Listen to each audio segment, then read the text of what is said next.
Hi, my name is Tyler Starkey. I'm studying biology at St. Petersburg College. I will be graduating with my bachelor's degree next semester.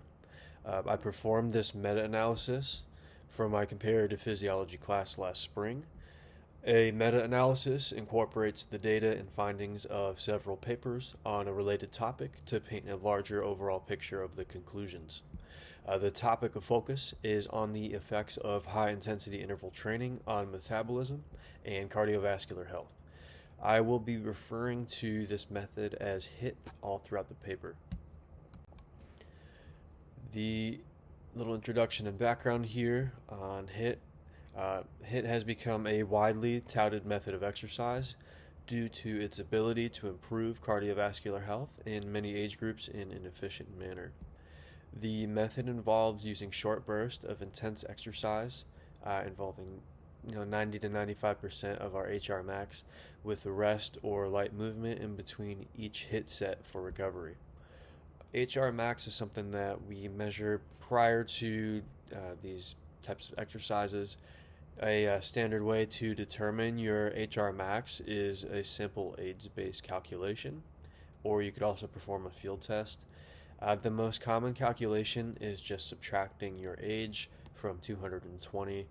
So, say you're 30 years old, just subtract 30 from that number, and your HR max would be about 190. There's also a field test which involves gradually building up the intensity of an exercise over several intervals and then going all out, pushing yourself to the extreme on that final interval, and then recording the maximum heart rate measured during that session.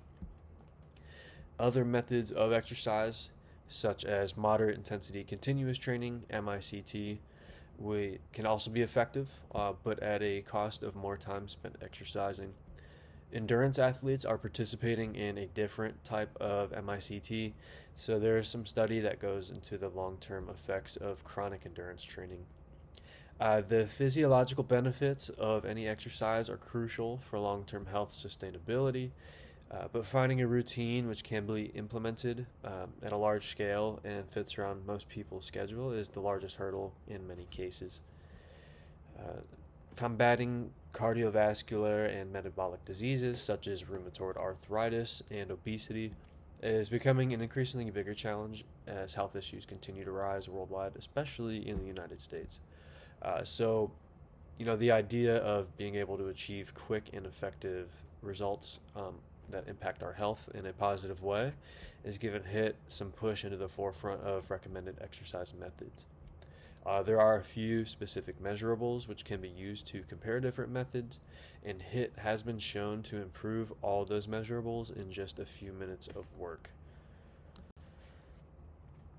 So the studies here in this analysis, it's going to be 3 different studies that were incorporated using samples from several different populations, including healthy adults, obese adolescents, and rheumatoid arthritis patients.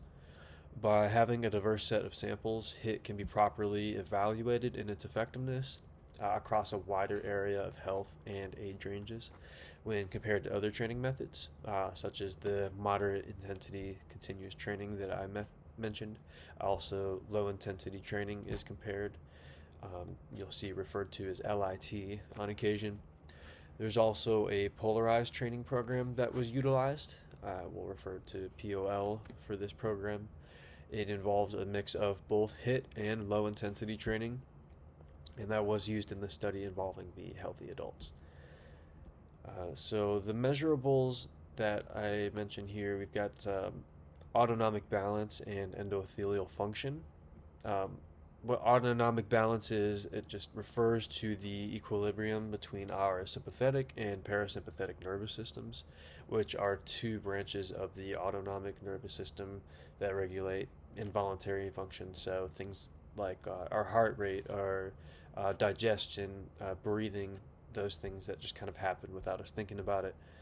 Maintaining the balance of these 2 systems is crucial for our overall health and well-being. If your autonomic imbalance is happening, there are some examples of different things, like if the sympathetic system is kind of overriding or the dominant system, so to say. It can lead to things like increased heart rate, anxiety, trouble sleeping. If there's a dominance of the parasympathetic system, you can have things like fatigue, digestive issues, and low blood pressure. So you can kind of see how they have contrasting effects. When one is dominating, you see more elevated measurables, things that are more stimulating, you could say, or you have the other that's more of a depressant side effect with the parasympathetic system. Then there's endothelial function. This just refers to the physiological processes carried out by the endothelium. The endothelium is that thin layer of cells that line the inner surface of our blood vessels and the lymphatic vessels as well. Functions of the endothelium are things like regulation of our blood flow, control of blood pressure, prevention of blood clot formations, and controlling inflammation. So a lot of purposes served by these systems, and we'll see some of those measurables here in the study. So the summary table down here, you'll see we have the different type of data collected. There's VO2 max, VO2 peak, O2 pulse, flow mediated dilation, heart rate variability. So just kind of go over those real quick to clarify what those all mean. VO2 max is a reflection of the maximum volume of oxygen that your body can absorb and use during exercise. It's a primary measure of aerobic fitness level, so a higher VO2 max generally is going to indicate better cardiovascular fitness and more endurance in that individual. VO2 max is usually measured in milliliters of oxygen consumed per kilogram of body weight per minute, so milliliters over kilograms over minutes. The VO2 peak, very similar to VO2 max. There's a slight difference though. It's the highest oxygen consumption measured during a specific exercise test. So while VO2 max represents the maximum amount of oxygen an individual can utilize during max effort, this level is often unattainable in every test. VO2 max is basically the theoretical upper limit, while VO2 peak is the highest value achieved in a particular test, which may or may not be the VO2 max. So essentially, you're not always going to hit your VO2 max. The VO2 peak might be less than in a specific session that's measured. O2 pulse is a measure of the oxygen saturation in the blood. Usually it's measured non-invasively using a pulse oximeter. It just determines the percentage of red blood cells carrying oxygen. This reading gives you a quick and easy way to assess how well your lungs are delivering oxygen to your bloodstream. A healthy oxygen saturation level is usually between 95 to 100%. If you have a reading below 90%, it's very low, can indicate a condition called hypoxemia.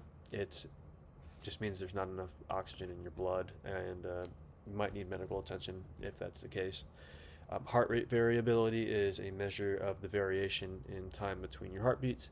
It reflects how well your body manages stress and relaxation by showing the fluctuations in your heart rate rather than just the average number of beats per minute. Higher heart rate variability usually indicates healthier response to stress and better overall well-being. So having extremes that you can reach high beats per minute versus low beats per minute depending on the situation, having that adaptability is key and, like I said, an indicator of better overall health. Then there's also the flow mediated dilation. It's a measure of how well blood vessels widen in response to increased blood flow. It's usually used to predict future cardiovascular disease risk. So just again, look at the table here now that kind of explained what these variables are. We have the healthy adults. They performed HIIT 3 times a week for 5 weeks, and we saw that the also an incorporation of the polarized training method in HIIT both improved the VO2 maxes by 14.2% and 9.5% respectively. And HIIT and polarized training methods are both highly effective for improving aerobic fitness levels and reducing oxidative markers.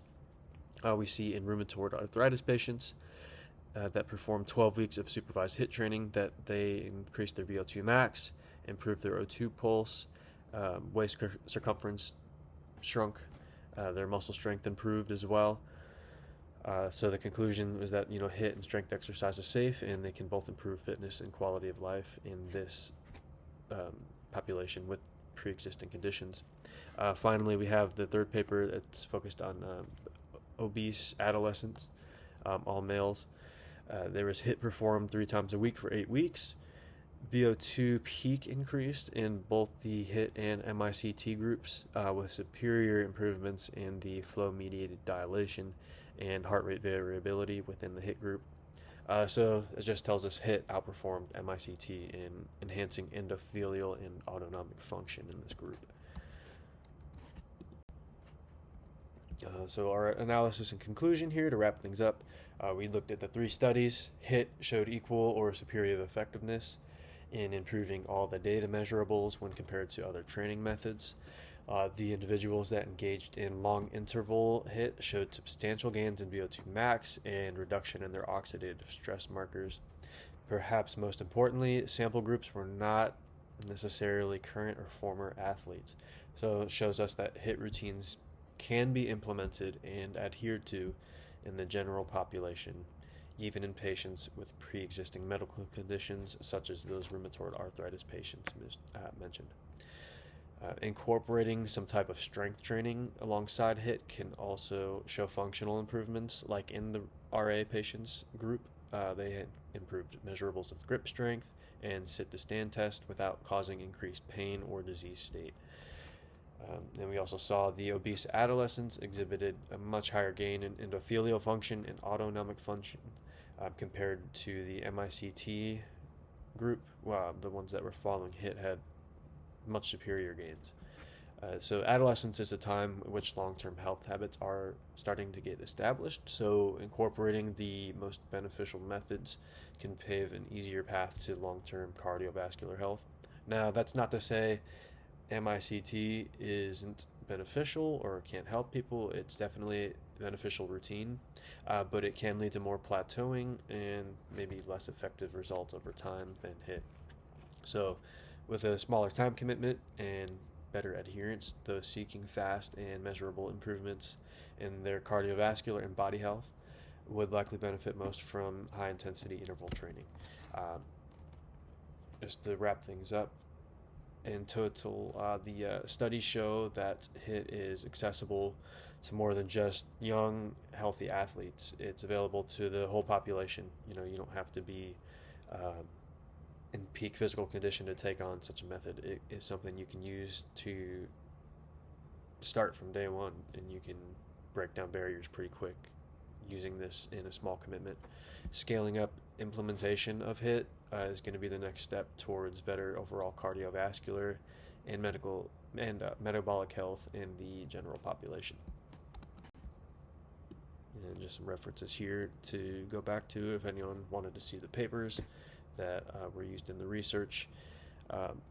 There are a few extra that were incorporated that add on to the ideas of HIIT and how it affects different sample groups, and you'll still see that it's proven in safety and effectiveness. So thank you for listening.